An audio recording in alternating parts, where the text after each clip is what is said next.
베트남전과 중동의 욤키프르 전쟁은 소련제 지대공 미사일이 항공작전에 얼마나 위협적인지 절감하게 된 계기였습니다. 특히 미국은 이스라엘 공군의 손실을 분석했는데요. 소련과 맞붙을 경우 미 항공 전력 역시 방공망에 단 17일이면 괴멸된다는 사실에 충격을 받습니다. 이 미국은 탐지되지 않는 항공기 개발에 관심을 갖게 되죠. 1975년 다파는 5개 주요 업체에 문의해 이 중 2개 업체를 선정해 연구 예산 지원까지 합니다.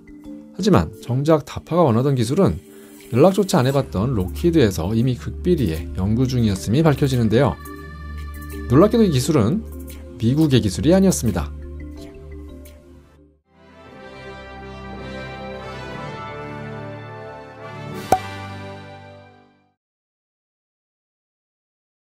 예, 1974년 4월 스컹크웍스는 스텔스기 개발의 기본이 되는 기술을 입수하는데요.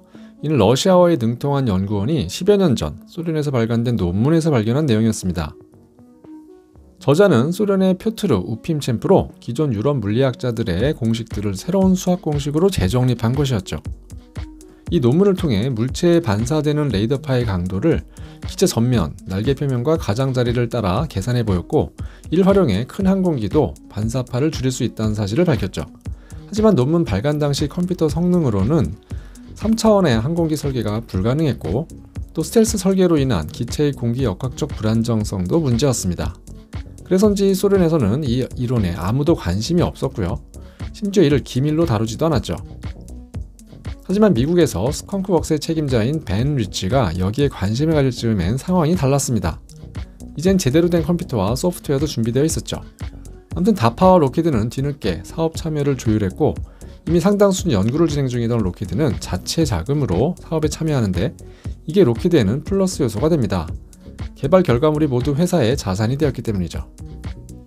그렇게 록히드는 실물의 60% 크기의 해브 블루라는 실증기 2대를 급조해 1977년 12월 테스트를 시작했습니다. 이를 통해 스텔스 기술의 긍정적 결과가 나오자 마침내 시니어 트렌드라는 코드명으로 F117 생산을 준비합니다. F117 개발의 중점은 오로지 스텔스성에 있었습니다. 우선 RCS, 즉 레이더 단면적을 낮추기 위해 기체는 마치 판자를 모아 붙인 듯 다면체 디자인이 되었는데요. 덕분에 하늘을 나는 다리미란 별명도 생겼죠. 첫 스텔스기가 다리미가 된 이유는 레이더파 반사율 계산 시 평면은 반사 경로를 예상하기가 수월한 반면 곡면은 경우의 수가 많고 까다로운데요. 그래서 곡면 기체의 스텔스기는 슈퍼컴퓨터가 활용 가능해진 이후에야 비로소 등장합니다. 재밌는 건 앞서 언급한 스텔스의 확립자 우핌첸프 역시 1990년엔 미국 대학으로 건너가 전자기 강의를 하고요. 또 F117 이후에 스텔스 기술 개발에도 일부 참여하게 되죠. F117은 엔진이 안 보이는데 흡입구는 직사각형으로 만든 후 격자망을 씌우고 레이더 흡수 도료를 발랐습니다. 엔진 배기구도 열이 최대한 분산되도록 납작하고 넓게 설계했죠. 지금은 너무 당연하게 보이지만 무장도 내부 무장창에만 넣는 방식으로 처리했습니다. 빗물에도 씻길 정도라 유지관리가 힘들다는 문제가 있지만 기체 표면에는 레이더파를 흡수하는 특수 도료를 발라줬는데요. 덕분에 F117의 RCS 값은 몸길이 20cm 수준의 벌새 정도로 인식되었습니다. 개발에 있어 스텔스성이란 목표가 명확하다 보니 시간과 비용 등을 줄이기 위해 핵심인 스텔스 기술 외에는 최대한 기존 기술이나 시스템을 활용해서 제작했습니다. 때문에 F117의 랜딩 기어는 A10, 헤드업 디스플레이는 F15, 사출석은 F15-16, 그리고 항전과 플라이바이 와이어 시스템은 F16의 것을 활용했습니다. 엔진은 F28의 것을 썼는데 이는 스텔스기의 특성을 위해 애프터버너 기능만 뺀 버전이었죠. 그런데 이렇게 짬뽕이다 보니 오히려 정비적 관점에서는 까다로운 기체로 여겼다고 합니다. 이렇게 만들어진 시제기들은 극비리에 테스트를 했는데요. 테스트 중 추락한 경우엔 마치 UFO의 추락지대처럼 통제를 해서 심지어 다른 기체의 단해를 갖다 놓고 위장하기도 했습니다. 80년대 내내 F117의 존재는 아무도 몰랐죠. 이땐 또 F19라는 이름의 스텔스기가 있다는 소문이 돌았는데요. 심지어 F19 스텔스 전투기의 프라모델까지 출시되기도 했죠. 아마 이 바퀴벌레 같은 디자인 생각나실 겁니다. 이후 네바다주에 실전 배치된 뒤에도 초기에는 이를 극비로 해서 공식적으로는 넬리스 기지에서 A7 기종을 운영하는 부대로 발표되었기 때문에 근무자들은 넬리스 기지에 출근 후 실제 부대가 있는 토노파로 다시 출근하는 쇼까지 해야 했습니다. 또 소련의 정찰 위성에 노출되지 않도록 비행은 늘 밤에만 이루어졌는데 이 기체의 이름인 나이트호크와 딱 어울렸죠. F117의 기밀 해제는 1988년 11월에야 마침내 이루어져 그 존재가 세상에 밝혀집니다. 한편 스컹크웍스의 수장 벤 리치의 책에는 경락곤의 기체에 붙여 죽은 박쥐들 이야기가 나오고요.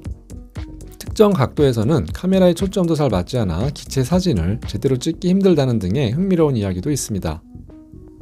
일부 과장된 부분도 있지만 스텔스기의 특성을 각인시키는 데 한몫을 했습니다. F117의 첫 투입은 1989년 미국의 파나마 침공 때로 2개의 폭탄을 투하고 온 게 전부였습니다.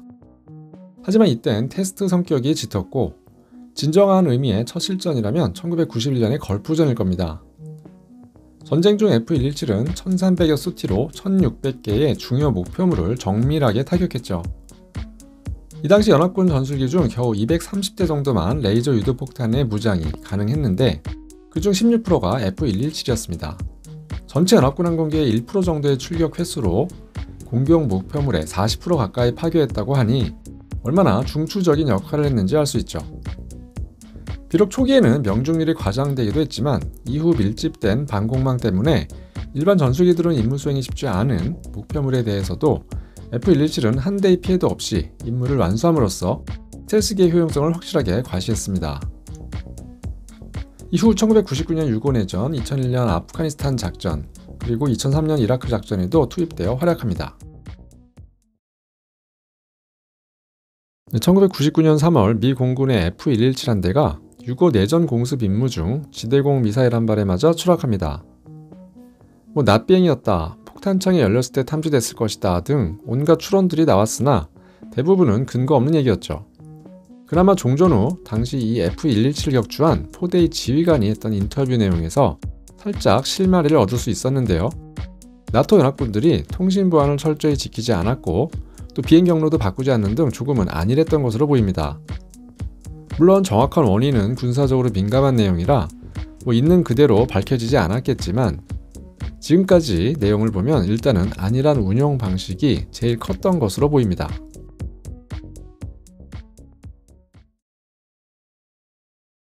F117은 2008년이 되면 퇴역의 수순을 밟습니다.